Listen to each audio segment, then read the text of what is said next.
ഇത് പിണറായി യുഗത്തിൻ്റെ അവസാനമാണോ എന്ന് നമുക്ക് ചോദിക്കേണ്ട ഒരു സാഹചര്യത്തിലേക്ക് കൂടി എത്തിയിരിക്കുന്നു എന്ന് വേണം പറയാൻ. ഏറ്റവും നല്ല ക്ലാസ് മുറി, സ്മാർട്ട് ക്ലാസ്സുകൾ, വേണ്ട സൗകര്യങ്ങൾ, AC മുറികൾ, കുട്ടികൾക്ക് ആധുനിക വിദ്യാഭ്യാസത്തിനുള്ള സൗകര്യം, ഇത് കൊണ്ടുവരുന്നതിനെ എതിർത്തുകൊണ്ട് ഈ ഒരു ബാന്ധവം ശക്തിപ്പെടുത്തിയത് വഴി ന്യൂനപക്ഷങ്ങൾ പൂർണ്ണമായും ഏതാണ്ട് പിണറായി വിജയൻ സർക്കാരിന് എഗൻസ്റ്റാക്കി.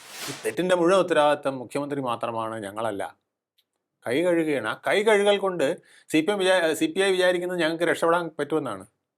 നിങ്ങൾക്ക് രക്ഷപ്പെടാൻ കഴിയില്ല എന്നുള്ളതാണ് 26-ലെ മെയ്ക്ക് മുമ്പായിട്ട് പൊട്ടിക്കുന്ന പെട്ടിയിൽ നിന്ന് നിങ്ങൾക്ക് കാണാൻ പോകുന്നത്. കേരളത്തിൽ കോൺഗ്രസ് മുക്തമാക്കുമ്പോൾ മുസ്ലിം ലീഗ് മുക്തം കൂടെ ആക്കണം. അതിനുള്ള സാധ്യത കുറവാണ്. മുസ്ലിം ലീഗ് എന്ന് പറയുന്നത് 30% വരുന്ന മുസ്ലിങ്ങളുടെ ആശ്രയമാണ് എന്നിന്ന് ഉറപ്പിച്ചിരിക്കുകയാണ്.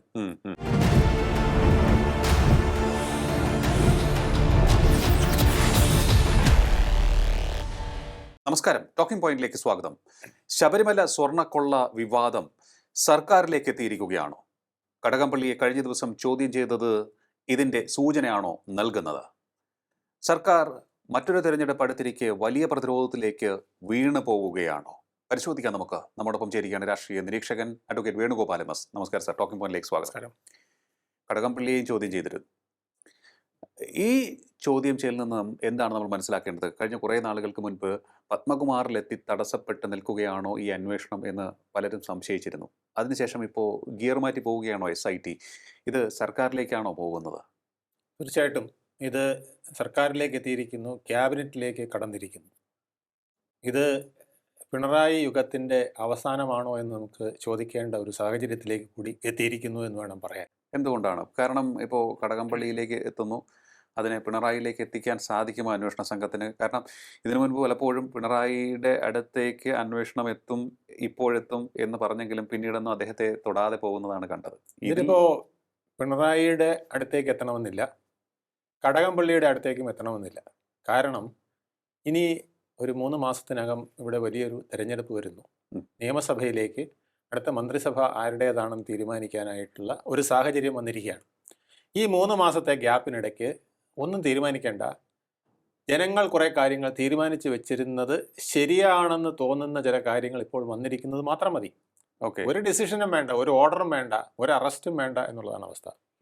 ഇപ്പോൾ കടകംപള്ളിയെ അറസ്റ്റ് ചെയ്താൽ ജനങ്ങൾ തങ്ങൾ സംശയിച്ചിരുന്നത് പലതും ശരിയാണെന്ന് നിഗമനത്തിലെത്തും.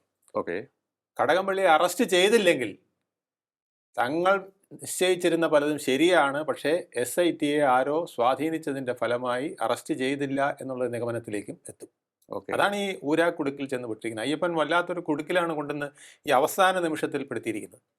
ഞാൻ ഈ അടുത്ത ദിവസങ്ങളിൽ ഞാൻ പറഞ്ഞു, പിണറായി വിജയൻ എന്ന ഒരു തന്ത്രജ്ഞൻ പലവിധ അടവുകളിലൂടെ ഇനിയും ചിലപ്പോൾ മുന്നേറിയേക്കാമെന്ന്. പക്ഷേ ഇനി മുന്നേറാൻ സാധ്യത വളരെയധികം കുറയ്ക്കുന്ന വിധത്തിലാണ് കടകംപള്ളിയുടെ ചോദ്യം ചെയ്യലും അതിന് കടകംപള്ളി കൊടുത്ത ഓതിരം കടകം മറുപടികളും.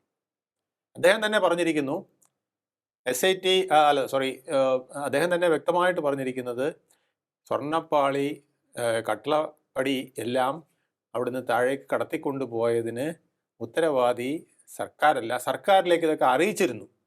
പക്ഷേ ഇത് ആ മാനുവൽ പ്രകാരം ചെയ്യേണ്ട ദേവസ്വം ബോർഡാണ് ചെയ്തത്.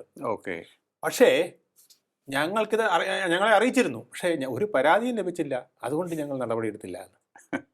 ഇങ്ങനെ പറയുകയാണെങ്കിൽ നമ്മുടെ ട്രഷറിയിലെ കാഷ്യർ അറിയിക്കുകയാണ്, ഇവിടെ ഈ ക്യാഷൊക്കെ വെച്ചിരിക്കുന്നത് സുരക്ഷിതമല്ലാത്തതുകൊണ്ട് ഞാൻ എൻ്റെ വീട്ടിലെ ഒരു മുറിയിൽ കൊണ്ട് വെക്കാൻ പോവുകയാണെന്ന് ബാഗിലെല്ലാം കെട്ടിക്കൊണ്ട് പോവുകയാണ്. അപ്പോൾ സർക്കാർ മിണ്ടാതിരിക്കുമോ?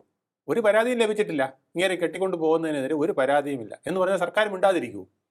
അപ്പോൾ ഗുരുതരമായ തെറ്റ് സർക്കാർ തന്നെ ചെയ്തിരിക്കുന്നു എന്ന് അദ്ദേഹം ഭംഗ്യനിരേണ പറഞ്ഞു വെച്ചിരിക്കുകയാണ്. ഇത് നാട്ടുകാരുടെ അടുത്ത് പറഞ്ഞ് രക്ഷപ്പെടാൻ സാധിച്ചേക്കും, സഖാക്കളുടെ അടുത്ത് പറഞ്ഞ് ചിലപ്പോൾ ന്യായീകരിക്കാൻ സാധിച്ചേക്കും. പക്ഷേ SIT ഈ മൊഴി കോടതിയിൽ കൊടുക്കുമ്പോൾ ഒരു കോടതിയും ഇതിനെ ന്യായീകരിക്കുകയില്ല.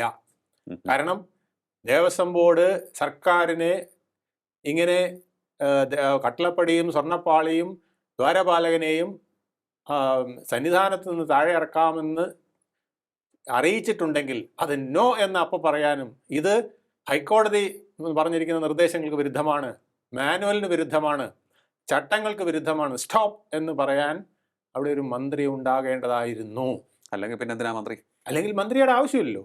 നമുക്കൊരു അലങ്കാര മന്ത്രി, അയ്യപ്പനെ വെച്ചിരിക്കുന്ന പോലെ ഒരു വിഗ്രഹമായിട്ട് സെക്രട്ടേറിയറ്റിനകത്ത് വെക്കാനുള്ളതല്ല ദേവസ്വം മന്ത്രി. ഉം, ഉം, ഉം. അദ്ദേഹം നിർണായക നിമിഷത്തിൽ ഒരു സ്റ്റോപ്പ് പറഞ്ഞിരുന്നെങ്കിൽ ഈ മന്ത്രിസഭ രക്ഷപ്പെട്ടേനെ, ദേവസ്വം ബോർഡ് രക്ഷപ്പെട്ടേനെ, പല കുഴപ്പങ്ങളും ഇല്ലാതായേനെ. അപ്പോൾ രക്ഷപ്പെടുത്താതെ ചില കാര്യങ്ങൾ അവിടെ ദുരൂഹത ഇട്ടുകൊടുത്തിരുന്നു എന്നുള്ളതാണ് ഇതെന്ന് മനസ്സിലാക്കുന്നത്. അതായത് അങ്ങ് പറഞ്ഞത് ശരിയാണ് എന്നുണ്ടെങ്കിൽ കണ്ണടച്ച് ഇരുട്ടാക്കുകയായിരുന്നു. ഞാനൊന്നും അറിഞ്ഞില്ലേ എന്ന് പറഞ്ഞിരുന്നു കൊണ്ട് എല്ലാം അറിഞ്ഞ് മുന്നോട്ട് പോവുകയുമായിരുന്നു. അതെ, അദ്ദേഹം പല സ്റ്റേറ്റ്മെന്റിലും ഒന്നും കിട്ടിയിട്ടില്ല, അവരൊന്നും അറിഞ്ഞിട്ടില്ല, പോറ്റിയെ അറിഞ്ഞുകൂടായിരുന്നു എന്നൊക്കെ പറഞ്ഞ് ഒത്തിരി കാര്യങ്ങൾ പറഞ്ഞതാണ്. പക്ഷേ ഇപ്പം പോറ്റിയെ അറിയാമെന്നായി, പോറ്റിയുടെ അടുത്ത് നിന്നിട്ടുണ്ടെന്നായി, പോറ്റിയുമായി സംസാരിക്കുന്നതായി, അങ്ങനെ ഒരുപാട് കാര്യങ്ങളിൽ അദ്ദേഹത്തിന്റെ സ്റ്റേറ്റ്മെന്റുകൾ തെറ്റിപ്പോകുന്ന അവസരം വന്നിരിക്കുകയാണ്. ഓക്കെ. ഇതൊക്കെ ജനങ്ങളിൽ വളരെ വലിയ സംശയമുണ്ടാക്കുകയാണ്. ഇനിയിപ്പോൾ അവസാനമായിട്ട് SIT ചോദ്യം ചെയ്തത് ഈ റിപ്പോർട്ട് ഹൈക്കോടതിയിൽ കൊടുക്കുമ്പോൾ ഒരുപക്ഷെ ഹൈക്കോടതി തുടർ നടപടികൾക്കായി ആവശ്യപ്പെട്ടേക്കാം. ആവശ്യപ്പെട്ടാലും ആവശ്യപ്പെട്ടില്ലെങ്കിലും പെട്ടു, ഒരു സംശയവുമില്ല. കാരണം ഇപ്പോൾ ഈ പത്മകുമാറിലെത്തി അന്വേഷണം തടസ്സപ്പെട്ട് നിൽക്കുകയാണോ എന്ന് തോന്നിയ അവസരത്തിലാണ് കോടതിയുടെ ഭാഗത്ത് നിന്ന് ചോദ്യം വരുന്നത്, അല്ലേ? അതെ, അതിനുശേഷം വീണ്ടും സ്പീഡായിരിക്കുന്നു എന്നാണോ നമ്മൾ മനസ്സിലാക്കുന്നത്? തീർച്ചയായിട്ടും. ഇവരിപ്പോൾ കൂട്ടുപ്രതികളെ പോലെ പരസ്പരം ആരോപണങ്ങൾ പിന്നെ പറയുകയാണ്. അതായത് വിജയകുമാർ എന്ന ദേവസ്വം ബോർഡ് മെമ്പർ പറയുകയാണ്, ഞാനൊന്നും ചെയ്തിട്ടില്ല, സഖാവ് പറഞ്ഞിടത്ത് ഒപ്പിടുകയേ ചെയ്തിട്ടുള്ളൂ. അതെ. ദേവസ്വം ബോർഡ് പ്രസിഡന്റായ പത്മകുമാർ പറഞ്ഞിരിക്കുന്നു, ഞാനെല്ലാം സർക്കാരിനെ അറിയിച്ചിട്ടുണ്ട്. അപ്പോൾ സർക്കാരിലിരിക്കുന്ന മന്ത്രി പറയുന്നു, അറിയിച്ചു പക്ഷെ പരാതി കിട്ടിയില്ല. അപ്പോൾ ഒരു തെറ്റ് ചെയ്തത് അറിയിച്ചാൽ പരാതിയുടെ ആവശ്യമുണ്ടോ? ഒരു കൊല ചെയ്യാൻ പോകുന്നെന്ന് പറയുമ്പോൾ പോലീസിന് പിന്നെ ഒരു പരാതിയും കൂടെ വേണോ? ഉടനെ തന്നെ ആക്ട് ചെയ്യണ്ടേ? അല്ലെങ്കിൽ ഒരുത്താൻ ബോംബ് വയ്ക്കാൻ പോകണമെന്ന് പറയുമ്പം അതിനൊരു പരാതിയും കൂടെ കിട്ടണോ? ബോംബ് വയ്ക്കാൻ തീരുമാനിച്ചിരിക്കുന്നു എന്ന് പറഞ്ഞാൽ, അല്ലെങ്കിൽ ബോംബ് വയ്ക്കാൻ സാധ്യതയുണ്ടെന്ന് ഒരു പരാതിയും കൂടെ വേണോ ആക്ഷൻ ചെയ്യാൻ? അപ്പോൾ അത്തരത്തിൽ ഗുരുതരമായ ഒരു പിന്നെ ധാർമ്മികവും നിയമപരവും പിന്നെ ചട്ടപ്രകാരവും അല്ലാത്ത ഒരു പ്രവൃത്തിയാണ് ഇപ്പോൾ വന്നിരിക്കുന്നതെന്ന് ദേവസ്വം ബോർഡ് പ്രസിഡന്റ് മന്ത്രി തന്നെ, കടകംപള്ളി തന്നെ സമ്മതിച്ചിരിക്കുകയാണ്. ഇതിൻ്റെ വ്യാപ്തി വളരെ വലുതായി. അത് കഴിഞ്ഞപ്പോൾ പ്രശാന്തിലേക്കും കൂടെ വന്നിരിക്കുകയാണ്. അപ്പോൾ മുൻ ദേവസ്വം ബോർഡ് പ്രസിഡന്റ് പ്രശാന്തിലേക്കും കൂടെ വന്നിരിക്കുന്നത്. അപ്പം മുൻ ദേവസ്വം ബോർഡ് പ്രസിഡന്റുമാരായ പത്മകുമാർ അകത്തായി, വാസു അകത്തായി, ഇപ്പോൾ അന്നത്തെ ദേവസ്വം മന്ത്രിയിലേക്ക് എത്തിയിരിക്കുന്നു. താങ്കൾ പറഞ്ഞ പോലെ ക്യാബിനറ്റിലേക്ക് ഇത് അപ്പോൾ കടന്നിരിക്കുന്നു. അവിടെ നിന്നും ഇപ്പോൾ പുതിയ ദേവസ്വം പ്രസിഡന്റിലേക്കും വന്നിരിക്കുന്നു. എൻ്റെ കൈകൾ ശുദ്ധമാണ് എന്ന് എപ്പോഴും പറഞ്ഞുകൊണ്ടിരുന്ന പ്രശാന്തിലേക്കും അന്വേഷണം വന്നിരിക്കുന്നു. അതിനുശേഷം വന്ന 2019 ശേഷം ഈ 25 വരെ വന്ന ഇപ്പൊ രണ്ടാമതും കട്ടളപ്പാളി കൊണ്ടുപോകാനായിട്ട് ആദ്യത്തെ തെറ്റുകാരനായ അതേ പിന്നെ ഉണ്ണികൃഷ്ണൻ പോറ്റിക്ക് ഇതെല്ലാം എടുത്തു കൊടുത്ത ആള് വീണ്ടും അതിനകത്ത് കുരുക്കിലേക്ക് വന്നിരിക്കുന്നു.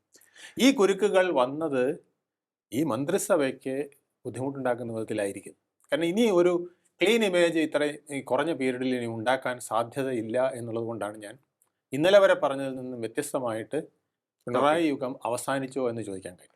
ഇതിന് പുറമെ ഇതിനാണി, ഈ ശവപ്പെട്ടിക്ക് ആണി അടിക്കുമെന്ന് പറഞ്ഞില്ലേ, അതുപോലത്തെ ഒരു ആണിയാണ് CPI അടിച്ചു കൊടുത്തിരിക്കുന്നത്. CPI കഴിഞ്ഞ ദിവസം പറഞ്ഞിരിക്കുന്നു, ഞങ്ങൾക്കിതിലൊന്നും ഒരു പങ്കുമില്ല, ഈ മന്ത്രിസഭയിൽ ഉണ്ടായിരിക്കുന്ന മുഴുവൻ കുഴപ്പങ്ങൾക്കും ഉത്തരവാദി ചീഫ് മിനിസ്റ്ററാണ്.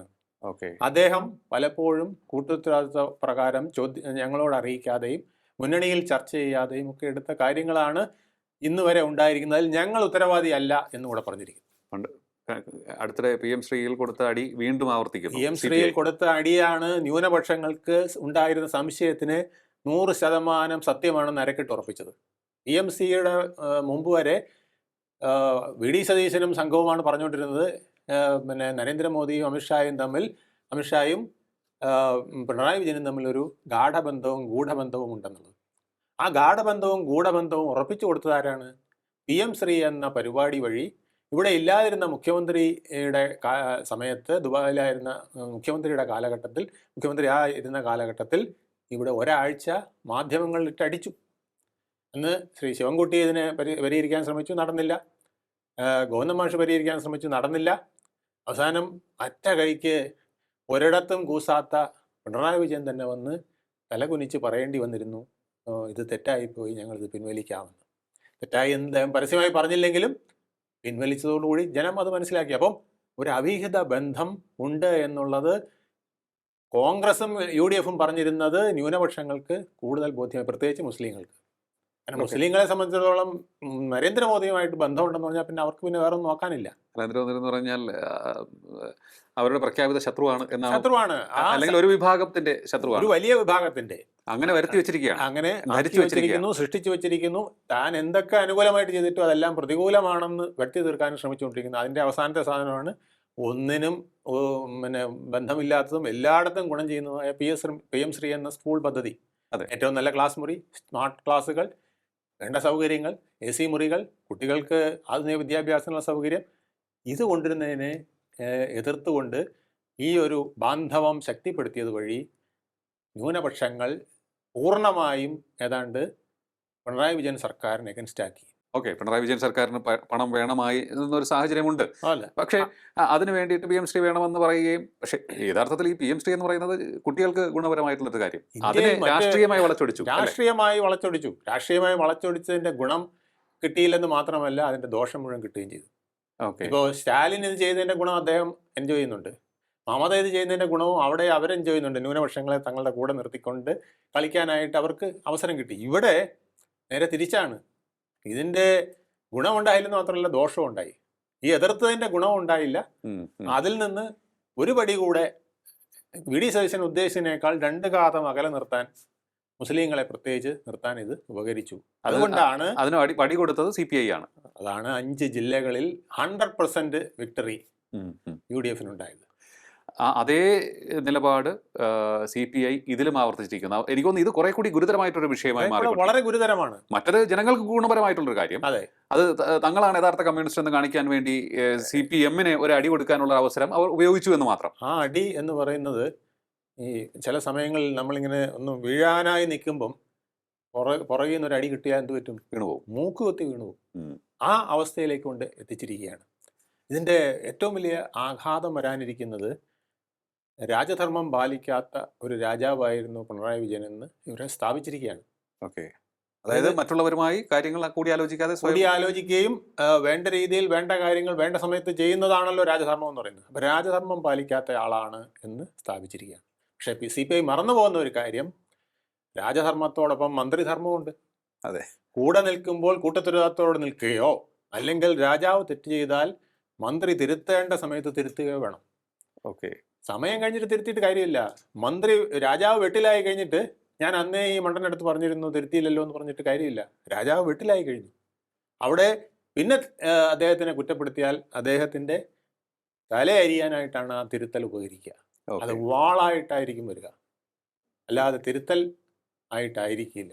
ആ അവസ്ഥയിലേക്കാണ് ഇപ്പോൾ എത്തിയിരിക്കുന്നത്. ഇതിൽ നിന്ന് മുന്നോട്ട് പോകാൻ CPM ഏറെ പണിപ്പെടേണ്ടി വരും. അതിന് സാധ്യത വളരെ കുറവുമാണ്.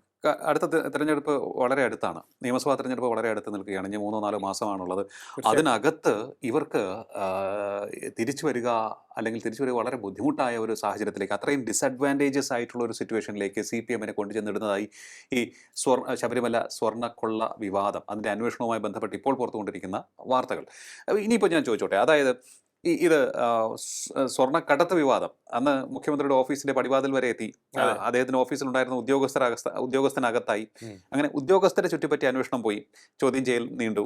എന്നിട്ടും മുഖ്യമന്ത്രിയുടെ അടുത്ത് പോലും, അല്ലെങ്കിൽ മുഖ്യമന്ത്രിയുടെ മുഖ്യമന്ത്രിയിലേക്ക് എത്താതെ അന്വേഷണം വഴിമാറിപ്പോകുന്നത് നമ്മൾ കണ്ടു. ഏവരും പറഞ്ഞു ഇപ്പോൾ മുഖ്യമന്ത്രിയിലേക്ക് പോകും, മുഖ്യമന്ത്രിയെ ചോദ്യം ചെയ്യും, മുഖ്യമന്ത്രി അകത്താകും, ഇനി ഒരു തിരിച്ചു വരവില്ല എന്ന തരത്തിലേക്കൊക്കെ തന്നെ വലിയ ചർച്ചകളും പ്രചാരണങ്ങളും ഒക്കെ ഉണ്ടായിരുന്നു. പക്ഷേ മുഖ്യമന്ത്രി അതിലൊന്നും തന്നെ പെടാതെ മുന്നോട്ട് പോയി. പക്ഷേ ഇപ്പോൾ ഇത് മുഖ്യമന്ത്രിയെ വ്യക്തിപരമായി ബാധിച്ചില്ല എങ്കിലും മുന്നണിയെ ബാധിക്കുമെന്നാണ് അങ്ങ് പറയുന്നത്. മുന്നണിയെ ബാധിക്കും.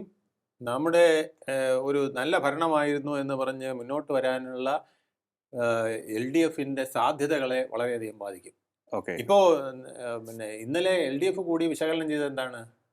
ഇവിടെ ഭരണവിരുദ്ധ വികാരമില്ല, ഭരണത്തിൻ്റെ അപാകതകളില്ല എന്ന് പറഞ്ഞപ്പോൾ അതേ ദിവസം തന്നെ അവിടുത്തെ വലിയേട്ടൻ ഇങ്ങനെ പറയുമ്പോൾ കൊച്ചേട്ടൻ ഇപ്പുറത്ത് നിന്ന് പറയുകയാണ്, അല്ല, വിരുദ്ധ വികാരമുണ്ട്, മുഴുവൻ ചെയ്തത് മുഴുവൻ തെറ്റായിരുന്നു, ഈ തെറ്റിൻ്റെ മുഴുവൻ ഉത്തരവാദിത്തം മുഖ്യമന്ത്രി മാത്രമാണ്, ഞങ്ങളല്ല.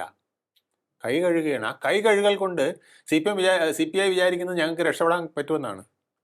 നിങ്ങൾക്ക് രക്ഷപ്പെടാൻ കഴിയില്ല എന്നുള്ളതാണ് 26-ലെ മേയ്ക്ക് മുമ്പായിട്ട് പൊട്ടിക്കുന്ന പെട്ടിയിൽ നിന്ന് നിങ്ങൾക്ക് കാണാൻ പോകുന്നത്.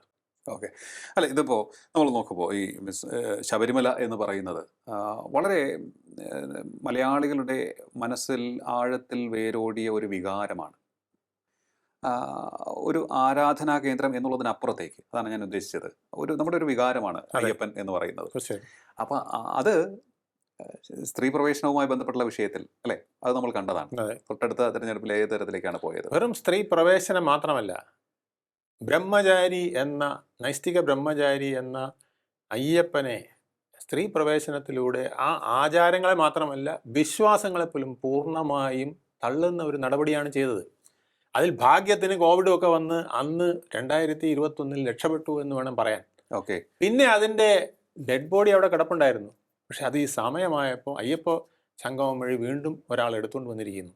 അതിൻ്റെ അലയൊലികളാണ് നമ്മൾ തദ്ദേശ സ്വയംഭരണത്തിൽ കണ്ടത്. അതെങ്ങനെയെങ്കിലും പൂട്ടിക്കെട്ടാനായിട്ട് വേറെ വിഷയങ്ങളിലേക്ക് പോകാനും ജാഥയും ബഹളവും സമരവും കേന്ദ്രവിരുദ്ധ സമരവും ഒക്കെ ആയിട്ടുള്ള പദ്ധതികൾ ഇട്ടുകൊണ്ടിരിക്കുമ്പോഴാണ് കടകംപള്ളിയുടെ മേലിലേക്ക് ആരോപണം വന്നെത്തിയിരിക്കുന്നത്. ഓക്കെ. ഇതവർ പരസ്പരം ആരോപിക്കുകയാണ്. ഓക്കെ. വിജയകുമാർ പത്മകുമാറിനെ പറയുന്നു, പത്മകുമാർ കടകംപള്ളിയെ പറയുന്നു. ഈ കടകംപള്ളി മുഖ്യമന്ത്രിയെ കൂടെ പറഞ്ഞാൽ പിന്നെ തീർന്നു. അല്ല, ഞാൻ ചോദിച്ചോട്ടെ, ഇതിപ്പോൾ വിദേശത്തേക്കും ഈ അന്വേഷണം നീണ്ടേക്കും എന്നൊക്കെയുള്ള സൂചനകൾ ഉണ്ടായിരുന്നു. ഇതുമായി ബന്ധപ്പെട്ട പലതരത്തിലുള്ള സൂചനകൾ പുറത്ത് വരികയും ചെയ്തിട്ടുണ്ടായിരുന്നു. വിദേശത്തുള്ള ഏതോ ഒരു വൻ ശക്തിയുടെ ആയുധമായി അല്ലെങ്കിൽ ഉപകരണങ്ങളായി മാറുകയായിരുന്നു മന്ത്രിയും, അല്ലെങ്കിൽ ഉപകരണങ്ങളായി മാറുകയായിരുന്നു മന്ത്രി ക്വസ്റ്റ്യൻ, അതെ, അല്ലെങ്കിൽ ഉപകരണങ്ങളായി മാറിയത് ഈ ദേവസ്വം ബോർഡ് ഉദ്യോഗസ്ഥരും ബോർഡ് അംഗങ്ങളുമായിരുന്നോ? ഇത്തരത്തിലുള്ള ചോദ്യങ്ങൾ അവിടെ നിൽക്കുകയാണ്. അതിന് വ്യക്തമായ ഉത്തരം ശ്രീ രമേശ് ചെന്നിത്തല SIT മുമ്പാകെ പോയി കൊടുത്തു എന്നുള്ളതാണ്. അദ്ദേഹത്തിന് വിദേശത്തു നിന്നൊരു ഇൻഫർമേഷൻ കിട്ടി. അപ്പം അദ്ദേഹം SITയോട് പറയുകയാണ്, ഞാൻ അവിടെ വന്ന് നിങ്ങൾക്ക് ഇൻഫർമേഷൻ തരാം. അങ്ങനെ അദ്ദേഹം മൊഴി കൊടുത്തിരിക്കുകയാണ്. അതെ, കഴിഞ്ഞ ദിവസം ആ മൊഴിക്ക് ആ ശേഷം മൊഴിക്ക് ശേഷമാണ് പിന്നെ പല മണികളും ഇവിടെ മുഴങ്ങാൻ തുടങ്ങിയത്. അതെ അതെ അതെ ആ മണിമുഴക്കത്തിലാണ് ഇപ്പം എല്ലാവരും പെട്ടുപോയിരിക്കുന്നത്. അല്ല, ഞാൻ ഈ രമേശ് ചെന്നിത്തലയുടെ കാര്യം പറഞ്ഞപ്പോഴാണ്, അദ്ദേഹം വളരെ വൈദഗ്ധ്യത്തോടു കൂടി പ്രതിപക്ഷ നേതാവ് എന്ന പദവി ഒന്നാം പിണറായി സർക്കാരിന്റെ കാലത്ത് ഉപയോഗിച്ച ആളാണ്. നിരവധി വഴിതെറ്റിയുള്ള പോക്കുകൾക്ക് തടയിട്ട് അദ്ദേഹത്തിന്റെ ശക്തമായ ഇടപെടലുകൾ അല്ലെ, അദ്ദേഹം നടത്തിയ ഓരോ വാർത്താ സമ്മേളനത്തിൽ നിന്നും പുറത്തു വന്ന വാർത്തകൾ ഞെട്ടിക്കുന്നതായിരുന്നു. പക്ഷേ അതിൽ നിന്നൊക്കെ പിന്തിരിഞ്ഞ് മാറേണ്ട ഒരു സാഹചര്യം പിണറായി സർക്കാരിന് ഉണ്ടായിട്ടുണ്ട് ഒട്ടേറെ കാര്യങ്ങളിൽ. അതുപോലെ വീണ്ടും രമേശ് ചെന്നിത്തല എന്ന ഒരാൾ ഇവിടെ വീണ്ടും അവതരിക്കുകയാണോ ഇടത് സർക്കാരിന്? 27ാമത്തെ വയസ്സിൽ കരുണാകരൻ എന്ന രാഷ്ട്രീയ തന്ത്രജ്ഞന്റെ മന്ത്രിസഭയിൽ മന്ത്രിയായ ആളാണ് രമേശ് ചെന്നിത്തല. അതെ, അത്രയും ചെറിയ പ്രായത്തിൽ. ഇത്രയും ചെറിയ പ്രായത്തിൽ അദ്ദേഹത്തിൻ്റെ പ്രായവും പക്വതയും ഇപ്പോൾ ഏത് ലെവലിലെത്തിയിരിക്കുന്നു. അദ്ദേഹത്തിൻ്റെ രാഷ്ട്രീയ കാഴ്ചപ്പാടുകൾ വളരെ വലുതുമാണ്. ഒരുപക്ഷെ 2019 പിണറായി വിജയൻ മന്ത്രിസഭയ്ക്ക് 2021 മൂക്കുകയറിടാൻ രമേശ് ചെന്നിത്തല കഴിഞ്ഞതിന് കോവിഡ് വന്നില്ലായിരുന്നെങ്കിൽ, കോവിഡ്, നിരന്തര വെള്ളപ്പൊക്കം, പ്രകൃതിക്ഷോഭം ഒക്കെ വന്ന് രക്ഷകനായി മാറിയത് കൊണ്ടാണ് ഒരുപക്ഷെ കഴിഞ്ഞ തവണ രക്ഷപ്പെട്ടത്. ഇത്തവണ പക്ഷേ ഇതെല്ലാം കൂടെ വന്ന് അലയടിച്ച് വന്നപ്പോൾ വീണ്ടും ബമ്പർ ലോട്ടറി വി.ഡി. സതീശന് വരാനിലേക്ക് എത്താൻ സാധ്യതയുണ്ട്. അതെ, ഈ രമേശ് ചെന്നിത്തല ഒരു വലിയൊരു ആണിയാണ് ഇപ്പോൾ അടിച്ചിരിക്കുന്നതെന്ന് തോന്നുന്നു അങ്ങനെയാണെങ്കിൽ. അതെ, കാരണം അദ്ദേഹം ഉന്നയിക്കുന്ന ആരോപണങ്ങളുടെ ഒരു പ്രത്യേകത അങ്ങ് ശ്രദ്ധിച്ചിട്ടുണ്ടോ? അതായത് കൃത്യമായ എവിഡൻസോട് കൂടിയാണ് പറയുന്നത്. അതുകൊണ്ട് തന്നെ പിന്തിരിയേണ്ടി വരും. പ്രതിപക്ഷ നേതാവ് വരുന്നപ്പോൾ അദ്ദേഹം ഉന്നയിച്ച എല്ലാ ആരോപണങ്ങളും വസ്തുതകൾ നിരത്തിയായിരുന്നു എന്നുള്ളതാണ്. അത്രയേറെ കണക്ഷൻസ് അദ്ദേഹത്തിനുണ്ടെന്ന് തോന്നുന്നു. കൃത്യമായി എവിഡൻസുകൾ വെച്ചിട്ടാണ് എല്ലാം പ്രസന്റ് ചെയ്തിരുന്നത്. പക്ഷെ അന്ന് കേന്ദ്രത്തിന്റെ ചില പൂട്ടലുകൾ ഒന്നുകിൽ പൂട്ടിയില്ല, അല്ലെങ്കിൽ പൂട്ടാതെ വിട്ടുകൊടുത്തു എന്നുള്ളതാണ് വലിയൊരു ആരോപണം നിൽക്കുന്നത്. അല്ലായിരുന്നെങ്കിൽ അന്നേ പിണറായി വിജയൻ സർക്കാരിനും പിണറായി വിജയനും വളരെയധികം പ്രതിസന്ധിയിൽ വരുന്ന ചില സന്ദർഭങ്ങൾ ഉണ്ടായിരുന്നു എന്നുള്ളതാണ്. ഈ ഒരു സംഭവം ഇപ്പോൾ ഇടയ്ക്ക് അങ്ങ് പറഞ്ഞൊരു സംഭവത്തിലേക്ക്, ഇത് UDFന് ലോട്ടറിയായി വരികയാണോ? കാരണം തദ്ദേശ തെരഞ്ഞെടുപ്പിൽ UDFന് ലോട്ടറി ലഭിച്ചു എന്ന് അങ്ങ് പറഞ്ഞു. അതെ, ഇപ്പോൾ വീണ്ടും ഇത് UDFന് ഒരു ലോട്ടറി തെരഞ്ഞെടുപ്പിൽ ലോട്ടറി ലഭിച്ചു എന്ന് ഞാൻ പറയാൻ കാര്യം, തദ്ദേശ ഭരണ തെരഞ്ഞെടുപ്പിൽ ഒരു വലിയ വിജയം UDF തന്നെ പ്രതീക്ഷിച്ചിരുന്നില്ല എന്നുള്ളതാണ്. UDFന്റെ താഴെത്തട്ടിലുള്ള പ്രവർത്തകർ പോലും പ്രതീക്ഷിച്ചില്ല. ഈ റിസൾട്ട് വന്നപ്പോൾ അയ്യോ ഞങ്ങൾ ജയിച്ചോ എന്ന് പറഞ്ഞ് മുന്നോട്ട് വന്ന ഒത്തിരി പേരുണ്ട്. എവിടെ കൊടിയൊക്കെ എവിടെയോ വെച്ച് മറന്നു വെച്ചിരുന്നു. സ്ഥാനാർത്ഥികൾ പലരും പുതച്ചുമൂടി തല വഴി മുണ്ടിട്ട് കിടന്നു, കാരണം ജയിക്കില്ല എന്ന് വിചാരിച്ചു. അവരെല്ലാം ജയിച്ചിരിക്കുന്നു. 100% 5 ജില്ലകളിൽ നമുക്ക് പറഞ്ഞാൽ മനസ്സിലാവൂ. മലപ്പുറം, വയനാട്, പാലക്കാട്, പിന്നെ എറണാകുളം, ഇടുക്കി, പത്തനംതിട്ട, ബാക്കി സ്ഥലങ്ങളിലും ഒക്കെ തന്നെ ഏതാണ്ട് ഇതേപോലത്തെ ഒരു വിക്ടറി. തിരിഞ്ഞു നോക്കാൻ അവസരം ലഭിക്കാതിരുന്ന കൊല്ലത്ത് പോലും. കൊല്ലത്ത് പോലും 941 ഗ്രാമപഞ്ചായത്തുകളിൽ ബഹുഭൂരിപക്ഷവും കോൺഗ്രസിൻ്റെ 332 മറ്റോ. അപ്പം ഈ അവസ്ഥയിൽ 532 കിട്ടുന്ന അവസ്ഥ. 6 കോർപ്പറേഷനുകളിൽ ഒന്നൊഴികെ ബാക്കിയെല്ലാം, ഒന്ന് ഇവിടെ NDA കൂടെ പിടിച്ചതൊഴിച്ചാൽ ഇങ്ങനെ 4 എണ്ണം.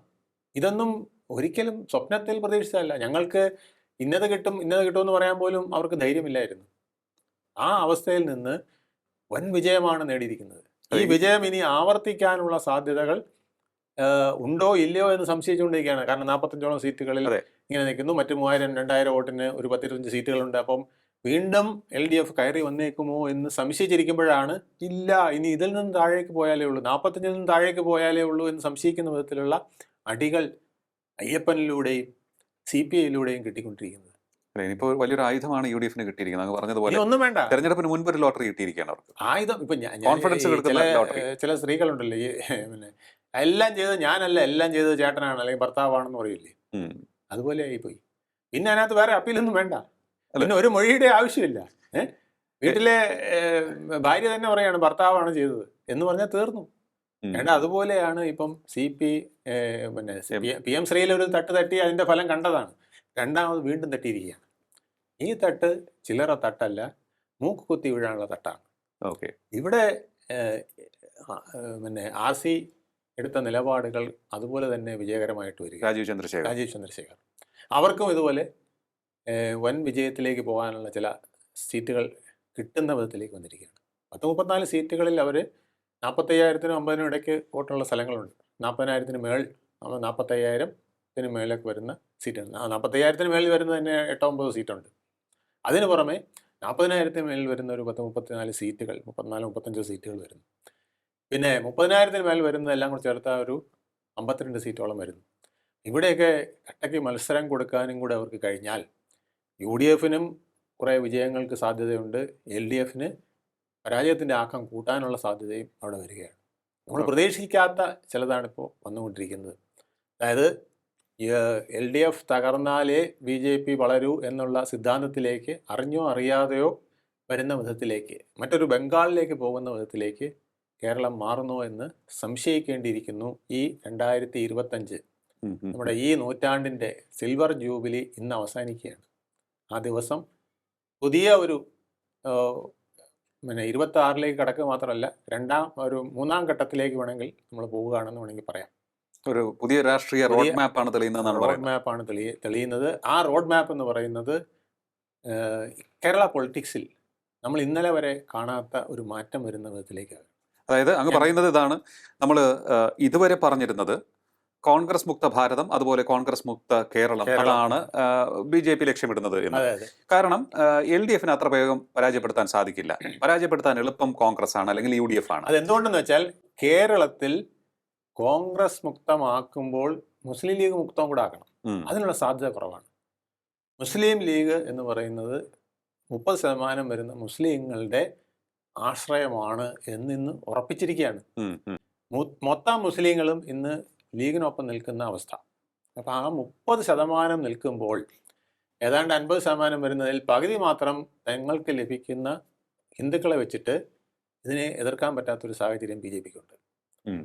പക്ഷേ വർഷങ്ങളായിട്ട് ഹിന്ദു വോട്ടുകൾ കൈവശം വെച്ചിരുന്ന CPM-ന് അത് നിലനിർത്താൻ കഴിയാത്ത അവസ്ഥയും വന്നിരിക്കുന്നു.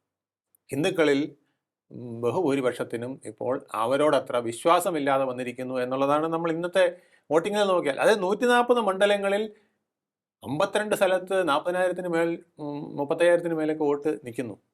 വെറും 10,000 വോട്ടെങ്കിലും പിടിക്കാത്ത 140-ൽ ഒരു മണ്ഡലവും ഇല്ല എന്ന് നമുക്ക് കാണാം. വലിയൊരു മാറ്റമാണ്. 140 മണ്ഡലത്തിലും ഏറ്റവും മോശമായ സ്ഥലത്ത് ഒരു 10,000 വോട്ട് BJP ഉണ്ടെന്ന് പറഞ്ഞാൽ BJP വളർന്നിരിക്കുന്നു. ഒരു ഇന്നല്ലെങ്കിൽ ഇന്ന് ഭരണം കിട്ടുമെന്നല്ല ഞാൻ പറഞ്ഞത്, ഇന്നല്ലെങ്കിൽ നാളെ ശക്തമായൊരു പ്രതിപക്ഷമാകാനായിട്ട് അവർക്ക് കഴിയും. ഓക്കെ, അപ്പോൾ BJP ഉദ്ദേശിക്കുന്നത് കോൺഗ്രസ് മുക്ത ഭാരതമാണെങ്കിൽ ഇവിടെ കോൺഗ്രസ് മുക്ത ഭാരതത്തിനേക്കാൾ പ്രസക്തി ഇവിടെ നിൽക്കുന്നത് ലീഗ് ആയതുകൊണ്ട് അങ്ങനെ പെട്ടെന്ന് എഴുതിത്തള്ളാൻ കഴിയാത്തൊരു സാഹചര്യം. വേറൊരു കാര്യം കൂടെ, ഈ സാധനം ഇവിടെ നിൽക്കുന്നതാണ് ബി ജെ പിക്ക് വളരാനും കൂടുതൽ സൗകര്യം. ലീഗിൻ്റെ ശക്തിയും അങ്ങനെ നിൽക്കുന്നതാണ് കോൺഗ്രസിനേക്കാൾ ഇവർക്ക് വളരാൻ കൂടുതൽ മണ്ണായി, നിലവിളമുള്ള മണ്ണായിട്ട് മാറാൻ സാധ്യത. അപ്പൊ ഇതുവരെ എഴുതിയിരുന്ന കാര്യങ്ങളൊക്കെ തന്നെ മാറ്റി എഴുതാൻ പോവുകയാണ് ബി ജെ പി തങ്ങളുടെ വർക്ക് ബുക്കിൽ എന്നാണ് അതിനുള്ള സാധ്യതയാണ് തെളിഞ്ഞു കാണുന്നത്. സാധ്യതയാണ് തെളിഞ്ഞു കാണുന്നത്. അതിനുള്ള നയങ്ങളാണ് രാജീവ് ചന്ദ്രശേഖർ മുന്നോട്ട് വയ്ക്കുന്നത്. അദ്ദേഹത്തിൻ്റെ ഈ ഔട്ട് റീച്ച് എത്ര കുറച്ച് റീച്ചേ ഉണ്ടായിട്ടുള്ളെങ്കിലും അത് പയ്യെ പയ്യെ വികസിച്ച് വന്ന് കേരളത്തിലെ ഒരു മുഖ്യ പ്രതിപക്ഷമാകാൻ ബി ജെ പിക്ക് അവസരം നൽകും എന്നുള്ളത് ഉറപ്പാണ്. അതുപോലെ തന്നെ കോൺഗ്രസ്സിന് ഇപ്പോൾ ഒരു ഉയർത്തെഴുന്നേൽപ്പും, കോൺഗ്രസിൽ കരുണാകരന് ശേഷം ഒരു വളരെ തലയെടുപ്പുള്ള ഒരു നേതാവായി ഇ.ഡി. സതീശന് വളരാനും കൂടെ അവസരം ലഭിച്ചിരിക്കുകയാണ്. ഒരു പക്ഷേ വരുന്ന ഒരു 10-20 അല്ലെങ്കിൽ 30 വർഷക്കാലത്തേക്ക് ശക്തമായി നിൽക്കാൻ കഴിയുന്ന ഒരു നേതാവ് UDF-ലേക്ക് ഇ.ഡി. സതീശൻ വഴി അവർക്ക് കിട്ടിയിരിക്കുകയുമാണ്. ഇത് നമുക്ക് എഴുത്തള്ളാൻ കഴിയുന്നതല്ല. ഓക്കെ, പക്ഷേ വേറൊന്നുകൂടി ഞാൻ ചോദിക്കുകയാണ്. ഇത് പറഞ്ഞതുകൊണ്ട് കഴിഞ്ഞ ഒന്നാം പിണറായി സർക്കാരിൻ്റെ കാലത്ത് നന്നായി തിളങ്ങി രമേശ് ചെന്നിത്തല പ്രതിപക്ഷ നേതാവ് എന്നുള്ള നിലയിൽ. പക്ഷേ അതിനുശേഷം ഇപ്പോൾ വി.ഡി. സതീശനെ അവർ കൊണ്ടുവരികയായിരുന്നു.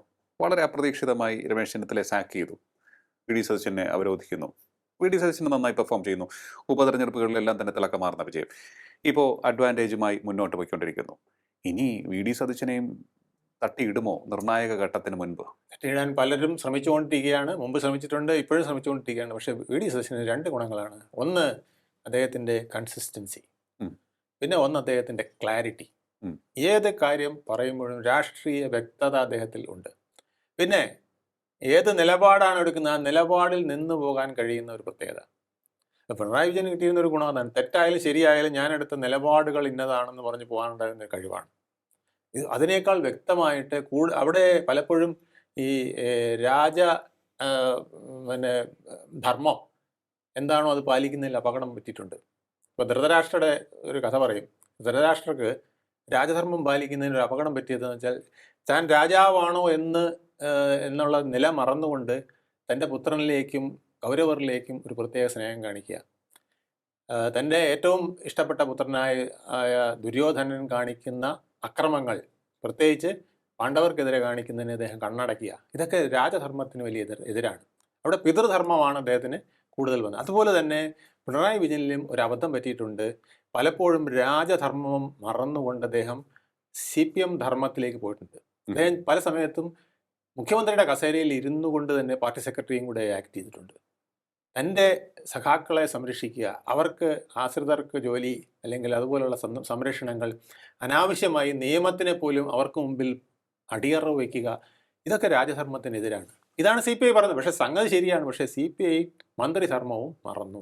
അതുപോലെ തന്നെ ഞാൻ ചോദിച്ചോട്ടെ, അതായത് പിണറായി വിജയന് സംഭവിച്ച ചില നയപരമായിട്ടുള്ള തെറ്റുകളായി ചിലരൊക്കെ ചൂണ്ടിക്കാണിക്കുന്നത് ഇത്തരത്തിൽ മുകളിലിരിക്കുമ്പോൾ CPM-ന് വേണ്ടിയും തൻ്റെ ഇഷ്ടക്കാർക്ക് വേണ്ടിയും ചെയ്യുന്നു. അതിനോടൊപ്പം തന്നെ പാർട്ടിക്കുള്ളിലേക്കുള്ള ചില കാര്യങ്ങൾ നോക്കുകയാണെന്നുണ്ടെങ്കിൽ പാർട്ടിക്കുള്ളിൽ പരിഗണിക്കുന്നത് അദ്ദേഹത്തിന് വേണ്ടപ്പെട്ടവരെ മാത്രമാണ്. അതെ, കഴിവുള്ള മറ്റു പലരെയും വേണ്ടപ്പെട്ടവർ അല്ലാത്തത് കൊണ്ട് ഒതുക്കി നിർത്തിയ സാഹചര്യം ഉണ്ടായിട്ടുണ്ടെന്നും ചിലരൊക്കെ സൂചിപ്പിക്കുന്നു. അതാണ് ഞാൻ പറഞ്ഞത്. രാജധർമ്മം അദ്ദേഹം പാലിച്ചില്ല മന്ത്രി എന്നുള്ള നിലയ്ക്ക്. പിന്നെ അദ്ദേഹം ചെയ്യാൻ ഒരിക്കലും പാടില്ലാത്തതാണ് CPM-ന്റെ പാർട്ടി സെക്രട്ടറി ആയിട്ട് അദ്ദേഹം ആക്ട് ചെയ്യാൻ പാടില്ലായിരുന്നു. മുഖ്യമന്ത്രി ആയിരിക്കെ അത് വേറൊരു വിശ്വസ്തനെ കൊടുത്ത് മാറി നിൽക്കാമായിരുന്നു. ഇതിനൊപ്പം ഞാനൊന്ന് ആഡ് ചെയ്തോട്ടെ. ഈ താഴെത്തട്ടിലേക്ക് പോകുമ്പോൾ ഇപ്പോൾ സംസ്ഥാന തലത്തിലാണ് നമ്മൾ സംസാരിച്ചത്. ജില്ല അല്ലെങ്കിൽ ഏരിയ കമ്മിറ്റികളിലേക്കൊക്കെ തന്നെ ബ്രാഞ്ച് വരെ പോകാം. അവിടെ അദ്ദേഹത്തിന്റെ പിടി പോയിട്ടുണ്ട്. അതായത് അവിടെയെല്ലാം ഇപ്പോഴും ഈ അപ്രഖ്യാപിത ഔദ്യോഗിക പക്ഷം നിലവിലുണ്ട്. അവിടെയും ഇത്തരത്തിലുള്ള വെട്ടിനിരത്തലുകൾ ഇപ്പോഴും നടക്കുന്നുണ്ട്. തങ്ങൾക്ക് വേണ്ടപ്പെട്ടവരെ മാത്രം സംരക്ഷിക്കുകയും തങ്ങൾക്ക് വേണ്ടപ്പെട്ടവരെ മാത്രം ഉയർത്തിക്കൊണ്ടുവരികയും ചെയ്യുന്ന രീതി കഴിവുള്ള പലരെയും അവിടെ വെട്ടിനിരത്തുകയാണ്. അപ്പം ഈ രീതി, ഒപ്പം തന്നെ ചില ചട്ടമ്പിത്തരങ്ങൾ, ഗുണ്ടായിസങ്ങൾ പല സ്ഥലങ്ങളിലും ഇപ്പോഴും ഈ പ്രാദേശിക നേതാക്കളുടെ ഭാഗത്തു നിന്നുണ്ട്. അത് ജനങ്ങൾ പൊറുതിമുട്ടിയിരിക്കുന്ന ഒരു കാര്യമാണ് എന്നും ചില റിപ്പോർട്ടുകളൊക്കെ. അതുകൊണ്ടാണ് ദുര്യോധനന്റെ കഥ. ദുര്യോധനൻ ചില തെമ്മാടിത്തരങ്ങൾ ചെയ്യുമ്പോൾ ധൃതരാഷ്ട്രക്ക് അത് തടുക്കാൻ കഴിഞ്ഞില്ല. മക്കൾ അങ്ങനെ ചെയ്യരുത്, അരക്കില്ലത്തിലിട്ട് അവരെ കൊല്ലരുത്, അല്ലെങ്കിൽ കുട്ടിയായിരിക്കുമ്പോൾ പോലും കാണിക്കുന്ന ധൃതരാഷ്ട്രർക്ക് അത് കഴിഞ്ഞില്ല. കാരണം രാജധർമ്മം അദ്ദേഹം മറന്ന് പിതൃധർമ്മത്തിൽ നിന്ന് കളഞ്ഞു. പിതൃധർമ്മവും അല്ല, പിതൃ പരമായ ഒരു സ്വജനപക്ഷപാതം, അതിൽ അദ്ദേഹം ധൃതരാഷ്ട്രം നിന്നുപോയി. ഇതുപോലെ പിണറായി വിജയൻ മുഖ്യമന്ത്രിയായിരിക്കുമ്പോൾ മുഖ്യമന്ത്രി എന്നുള്ള നിലയിൽ മുഴുവൻ ജനങ്ങൾക്കും കൊടുക്കേണ്ട നീതി പലയിടത്തും കൊടുക്കാതെ വന്നു. ഇതിനു പുറമെ പാർട്ടി സെക്രട്ടറി ആയിട്ടും കൂടെ അദ്ദേഹം ആക്ട് ചെയ്തു എന്ന് മാത്രമല്ല, പാർട്ടിയിലും ഒരു ഈ ഭരണത്തിൻ്റെതായ ശക്തി ആവശ്യമുള്ളവർ കൊടുക്കുകയും ആവശ്യമില്ലാത്തവരെ ഒതുക്കാനായിട്ട് ഉപയോഗിക്കുകയും കൂടെ ചെയ്തപ്പം അവിടെയും വലിയ ശോഷണങ്ങൾ സംഭവിച്ചു. ഇതെല്ലാം കൂടെ വന്നപ്പോൾ രാജധർമ്മം പാലിച്ചില്ല എന്ന് ഇന്ന് CPI പറയുന്നത് ശരിയാണെങ്കിലും പറയേണ്ട സമയത്തല്ല പറഞ്ഞത്. ഇപ്പൊ ഈ പറഞ്ഞത് ഒരു വല്ലാത്തൊരു പറച്ചിലായിപ്പോയി. പറഞ്ഞത് കമിഴ്ന്ന് വീണിട്ട് പറഞ്ഞിട്ട് കാര്യമില്ല. അതെ, അതിന് മുമ്പേ പറയണം. ഇത് ആദ്യത്തെ തെറ്റ് ചെയ്തപ്പോൾ പക്ഷെ ഞാൻ ചോദിച്ചോട്ടെ, ചെവിയിൽ പറയാം, രണ്ടാമത്തെ തെറ്റ് ചെയ്തപ്പോൾ പിന്നെ ഉറക്കെ പറയുക, മൂന്നാമത്തെ തെറ്റ് ചെയ്യുമ്പോൾ മാറി നിന്ന് പറയുക. ഇത് ചെയ്യാനായിട്ട് കഴിയാത്തതാണ് CPIക്ക് പറ്റിയ കുഴപ്പം. അല്ല, ഞാൻ ചോദിച്ചോട്ടെ സാർ, ഈ നമുക്കറിയാം പിണറായി വിജയന്റെ ക്യാരക്ടർ. CPIയുടെ മന്ത്രിമാർ അല്ലെങ്കിൽ CPIയുടെ നേതാക്കൾ പറഞ്ഞത് കൊണ്ട് അദ്ദേഹം തിരുത്തുമോ? തിരുത്തും എന്നുള്ളത് നമ്മൾ PM ശ്രീ കണ്ടില്ലേ? PM ശ്രീയിൽ നമ്മൾ കണ്ടല്ലോ, തിരുത്തി. പക്ഷെ അത്രയും ഇതായിട്ട് തിരുത്തിയില്ലെങ്കിലും കുറെ കൂടെ ചിലതിൽ നമുക്കൊരു ചെറിയ വിട്ടുവീഴ്ച ആകാമെന്നെങ്കിലും അദ്ദേഹത്തിന് മുൻപത്തെ പല നടപടികളിലും തോന്നിപ്പിക്കാൻ CPI കഴിയുമായിരുന്നു. അപ്പോൾ CPIക്കാർ അന്ന് കിട്ടിയ കസേര, കിട്ടിയ മന്ത്രിസ്ഥാനം, അതിൻ്റെ ആനുകൂല്യം, ഇത്ര MLA മാർ, ഇതിലിങ്ങനെ പോകാമെന്ന് വിചാരിച്ചു. പക്ഷേ ഇതൊരു വലിയ കൊടുങ്കാറ്റ് ജനങ്ങളുടെ ഭാഗത്തു നിന്നും. അതാണ് രാജധർമ്മം പാലിക്കാതിരുന്നാൽ, മന്ത്രിധർമ്മം പാലിക്കാതിരുന്നാൽ, പ്രതിപക്ഷ ധർമ്മം പാലിക്കാതിരുന്നാൽ പോലും വരുന്നത്. പക്ഷേ അതുകൊണ്ടാണ് ഞാൻ പറഞ്ഞത് VD സതീശൻ ഇപ്പോൾ ലോട്ടറിയാണ് അടിച്ചത്. രമേശ് ചെന്നിത്തലയുടെ പ്രതിപക്ഷ ധർമ്മം പോലും VD സതീശൻ പാലിച്ചിട്ടില്ലായിരുന്നു. പക്ഷേ അയ്യപ്പനും പിന്നെ രാജധർമ്മം പാലിക്കാത്ത രാജാവും എല്ലാം കൂടെ ചേർന്നൊരു ലോട്ടറി കൊടുത്തു. അതെല്ലാം വെളിവാക്കുന്ന ഒരു കടകംപള്ളിയും ഒരു CPIയും കൂടെ വന്നപ്പം സംഗതി ശുഭം. ഏതായാലും ശബരിമല സ്വർണ്ണക്കൊള്ള വിവാദം വലിയ ഒരു ബോംബായി CPM-ന് മേൽ പതിക്കാൻ പോവുകയാണോ? അത് LDF മുന്നണിയെ തന്നെ ആകെ തകർത്തെറിയാൻ പോവുകയാണോ വരാൻ പോകുന്ന തെരഞ്ഞെടുപ്പിൽ? അതാണ് നമ്മൾ ഇന്ന് ചർച്ച ചെയ്തത്. അതിനുള്ള സാധ്യതയാണ് കൂടുതലും എന്നാണ് അഡ്വക്കേറ്റ് വേണുഗോപാൽ MS പറഞ്ഞിരിക്കുന്നത്. ചെയ്യേണ്ട തിരുത്തലുകൾ വേണ്ട സമയത്ത് ചെയ്യാതെ ഇപ്പോഴൊരു അടി കൊടുത്തിരിക്കുകയാണ് CPI. ആ അടിയേറ്റ് CPM നിലം പതിക്കുന്ന കാഴ്ചയാണ് നമുക്ക് കാണാൻ കഴിയുന്നത് എന്നും അദ്ദേഹം പറയുകയാണ്. ഒപ്പം വലിയൊരു ലോട്ടറി അത് VD സതീശന് ഇപ്പോഴേ ലഭിച്ചിരിക്കുകയാണ്. നിയമസഭാ തെരഞ്ഞെടുപ്പ് ഇനിയും മാസങ്ങൾക്ക് അകലെയാണ് എങ്കിൽ തന്നെയും ഈ ലോട്ടറിയുടെ പിൻബലത്തിൽ അദ്ദേഹത്തിന് കുറെ കൂടി ആത്മവിശ്വാസത്തോടു കൂടി മുന്നോട്ട് പോകാൻ സാധിക്കും. ജനങ്ങളെ കൂടുതൽ ബോധ്യപ്പെടുത്താനുള്ള ഒരു അവസരം കൂടി UDF-ന് ലഭിക്കുകയും ചെയ്തിരിക്കുകയാണ്. ഒപ്പം തന്നെ വളരാനുള്ള സാധ്യത, വളം, മണ്ണ് എല്ലാം തയ്യാറാക്കപ്പെട്ടിരിക്കുകയാണ് BJPക്ക് എന്നും അദ്ദേഹം പറഞ്ഞു വയ്ക്കുകയാണ്. എന്തായാലും പിണറായി വിജയന് വലിയൊരു അടിയായി ഈ ശബരിമല സ്വർണ്ണ കൊള്ള അന്വേഷണം എത്രത്തോളം വേഗത്തിൽ മുന്നോട്ട് പോകും, അതോ ഇനി മറ്റെന്തെങ്കിലും ട്വിസ്റ്റ് ഈ അന്വേഷണത്തിൽ ഉണ്ടാകുമോ? ഇനി ഒന്നാം പിണറായി സർക്കാരിൻ്റെ അവസാന കാലത്ത് കോവിഡ് വന്നതുപോലെ, രക്ഷകനായി കോവിഡ് വന്നതുപോലെ മറ്റെന്തെങ്കിലുമൊക്കെ വന്ന് ഭവിക്കുമോ പിണറായി വിജയനെയും കൂട്ടരെയും രക്ഷിക്കുവാൻ? കാത്തിരുന്ന് കാണാം. വളരെയധികം നന്ദി സാർ, ഇത്രയും സമയം ടോക്കിംഗ് പോയിന്റുമായി സംസാരിച്ചത്. ടോക്കിംഗ് പോയിന്റിന്റെ ഈ അധ്യായം ഇവിടെ പൂർണ്ണമാകുന്നു. അടുത്ത എപ്പിസോഡിൽ കാണാം നമുക്ക്. നമസ്കാരം.